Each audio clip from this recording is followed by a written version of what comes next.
ngo bamusutse esansi ku mutwe rwose bafite barasaha ikibirira uburozi bamucira nanjye ntabwo nzi kuko nabanye nawe igihe kirekire. Mu rukerera rwo kuri uyu wa mbere mu karere ka Gasabo mu murenge wa Rutunga akagari k'Indatemwa humvikanye inkuru y'incamugongo y'umukecuru witwa Nyirantama watwikishijwe esanse birangira hasize ubuzima. Uyu mukecuru bivugwa ko yari asanzwe afitanye amakimbirane n'abaturanyi be bashinzanyaga amarozi ndetse n'ubujura. Ku mugoroba w'ijoro ryakeye ngo yavuye mu gasantere nk'uko bisanzwe abo bahuye babwira ko noneho ngo bagiye kumwica bitewe n'uko bajyaga bamuherekeza ariko akaba nta muntu noneho wari wamuherekeje bitewe n'uko yababwiye ko hakiri kare yakitahana. Aba baturage yavugishije baganira na ATV bayitangarije ko batunguwe no kumva mu gitondo uyu mukecuru yamaze kwitaba Imana. Bakavuga ko yapfuye urupfu rubi kuko bamutwitse arimo akingura umuryango ngo yinjire mu nzu ye. Akaza gusubira inyuma akagenda nk'intambwe 30 akagwa mu murima w'ubunyobwa akigaragura mu bitaka kugira ngo yizimye no muriro wari urimo umutwika. Dore ko ubwo umunyamakuru yahageraga yasanze imyenda yahiriye mu murima w'uyu mukecuru aho yigaraguye agira ngo yizimishe ubutaka bukonje. Ubwo umukecuru yaramaze kuzamuka anciyeho arambwira ati yewe ati ndazamutse kuko aranyica ndamusanga ku mutwe.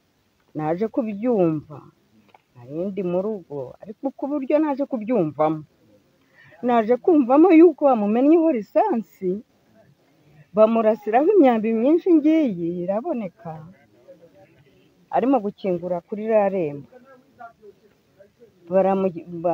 baramutwika bamumenaho lisansi. Umukecuru aracyangwa avuze induru ndende anyura hariya yari ahunga.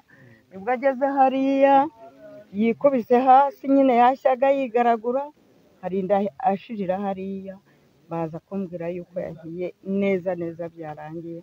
Njye bwari bwije sinabashije kuhagera hano ngo murebe ngo mbone uko yabaye, ntabwo byanshobokeye kuko ndagendera kuri kamwe. Umukecuru yapfuye yumva umubiri urimo kumurya arimo gushya. Yibaze kugira ngo umukecuru yigaragure hasi kugira ngo arebe ko twadutaka dukonje twamujya hejuru. Nkubwire ni rwose nkurikije ibyo bamukoreye n'ubugome bafite. Ikigutangaza ko ari abagome kuva uru rugo rw'inyuma yiwe nta n'umwe uragera hano. Twaye ahantu hagiye naho yazitwitaba baraza arambwira ati urabizi ibyabaye ma? Ati mama wawe bamujyanye ikayanga ati bamujyanye kwa muganga ati baramwishe baramutwitse birarangiye. Nuko twabyumvise numva bintesheje umutwe kubera ko uyu nyine yari umubyeyi wanjye rwose bitari hanze bitari hirya. Umukecuru twahuye mbere yuko ibi ngibi biba, twahuye ndi kugana mu isantere we ataha mu masaha 12:30. Ubusanzwe nari nsanzwe tumenyereye ko iyo atashye atubwira ati mumperekeze ntasanga bantegeye ku muryango bakanyica. Ni ibintu bimaze igihe twamenyereye kumuherekeza, ndetse hari n'izindi nshuro yagiye ahungira mu rugo agahunga bamutegeye hariya mu muhanda agahungira mu rugo twe tugatabara. Icyo cyatumye mfata initiative yo kuvuga ngo njye nzajya amuherekeza. Ariko ibi byabaye ni uruba ruriwe ku muntu n'ubundi. Kuba yapfuye uyu munsi navuga yuko ni urwamubungagamo ko umuntu yarasanzwe anshaho nkamuherekeza nkamugeza hano ngasubira mu rugo. Ariko ubu ngubu ntago byabaye. Yambwiye ati haracyari kare ndatashye, nimba wigiriye Ndatemwa mu isantere ndatashye haracyari kare nta cyumba. Ariko nageze mu isantere ngura utwo naguraga ngarutse ngeze aha ngaha numva ibintu byarangije kuba. Umukecuru yarabikoze cyane kubera yuko ndatekereza mu mezi ashize yataze urwagwa. Uyu mukecuru w'inzagwa ashaka ubuzima nk'abandi bose. Yataze urwagwa bararutarura.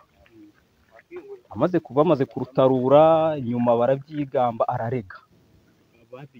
Ababyigambye nyine ubwo ni bamwe nabo n'ubundi bakekwa ko bamwishe. Arabarega barabafunga ntibyagira icyo bitanga.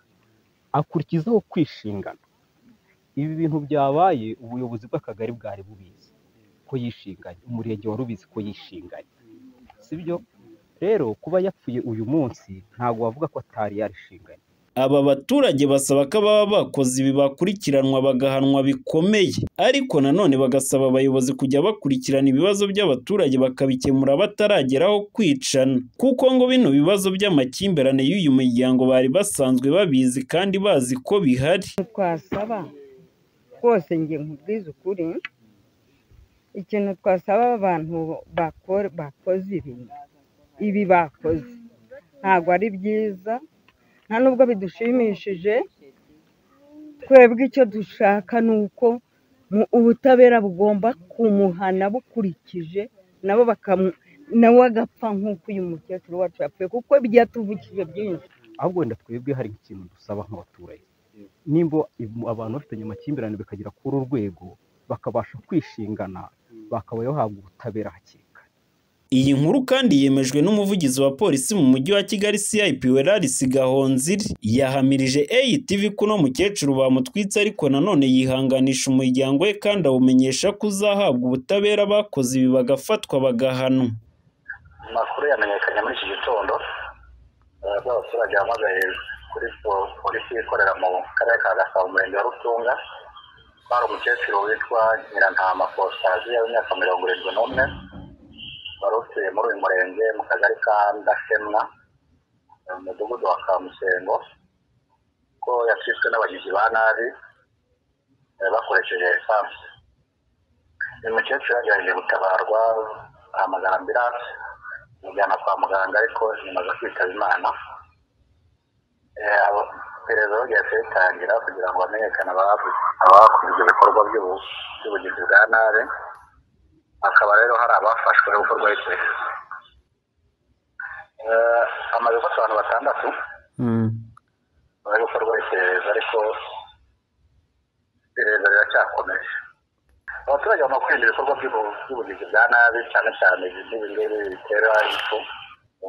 Akwizeza kugira ngo kugendera ko uzabona ubutabera ku bantu bagize uruhare mu kwica umukecuru. Uyu mukecuru yaje gutabaza ndetse abaturanyi baratabara, ajyanwa kwa muganga, ariko aza kugera kwa muganga yitaba Imana. Abari bari hafi batangaje ko uno mukecuru yitabye Imana arimo avuga uwamutwitse. Kuri ubu hakaba hamaze gufatwa abantu 6 bakekwaho kugira uruhare mu rupfu rw'uyu mukecuru. Sekanyambo Jean Damascene, ATV mu mujyi wa Kigali.